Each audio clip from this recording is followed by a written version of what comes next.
मोदी जी का press conference ना करना भी एक मास्टर स्ट्रोक है। विश्वगुरु बनने का ही एक हिस्सा है। जो इन कॉकरोचेस के द्वारा हमेशा पूछा जाता है कि नरेंद्र मोदी कोई प्रेस कॉन्फ्रेंस क्यों नहीं करता। फॉर अ मोमेंट सवाल वैलिड तो लगता है, because in a democracy leader को आंसर तो करना ही चाहिए, right? But mark my words, democracy does not equate to press conferences. अच्छा, ऐसा है क्या? तो फिर भाई एक बात बताओ कि डेमोक्रेसी में मीडिया को चौथा स्तंभ क्यों बताया गया है? मीडिया केवल चाटने के लिए है क्या? कि अगर प्रेस कॉन्फ्रेंसेस देना ही डेमोक्रेसी का गोल्ड स्टैंडर्ड होता, तो लीडर्स जो सबसे ज्यादा प्रेस कॉन्फ्रेंसेस होल्ड करते हैं वो ही सबसे ट्रांसपेरेंट और अकाउंटेबल होते। तो यस, एग्जैक्टली।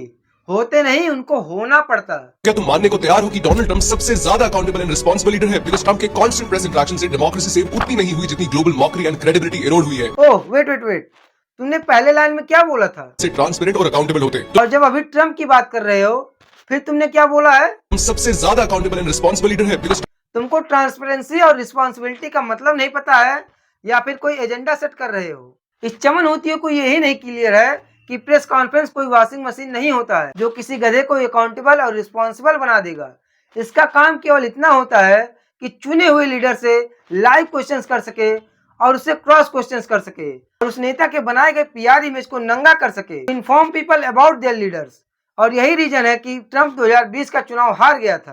लीडर है बिकॉज ट्रंप के कांस्टेंट प्रेस इंटरेक्शन से डेमोक्रेसी से उतनी नहीं हुई जितनी global mockery and credibility eroded हुई है। प्रेस कॉन्फ्रेंस के कारण अमेरिका का मजाक उड़ाया जा रहा है, उसकी क्रेडिबिलिटी गिर रही है? नहीं, इसमें ट्रंप का क्रेडिबिलिटी गिर रहा है और ट्रंप का मजाक उड़ाया जा रहा है। इससे डेमोक्रेसी सेव हुई है कि नहीं हुई है, ये तो आने वाले चुनाव में ही पता चलेगा। भाई के लॉजिक के हिसाब से अगर किसी चोर का वीडियो सीसीटीवी में रिकॉर्ड हो जाता है तो ये चोरी जो है ये सिक्योरिटी लैब्स की वजह से नहीं हुई है। ये चोरी इसलिए हुई है क्योंकि वहां पे सीसीटीवी था और उसने वीडियो को रिकॉर्ड कर लिया है और अब पूरी दुनिया को पता चल गया है कि चोरी हो गई है। वाओ, क्या लॉजिक है। जितनी global mockery and credibility eroded हुई है, and that's exactly what happens when a leadership becomes reactive to funded media noises. अच्छा जी, अगर मोदी जी से ये सवाल पूछ लिया जाए कि पिछले 5 सालों में कुल 70 पेपर्स लीक हुए हैं जिससे बच्चों का भविष्य खराब हुआ है, तो ये फंडेड मीडिया नॉइस है।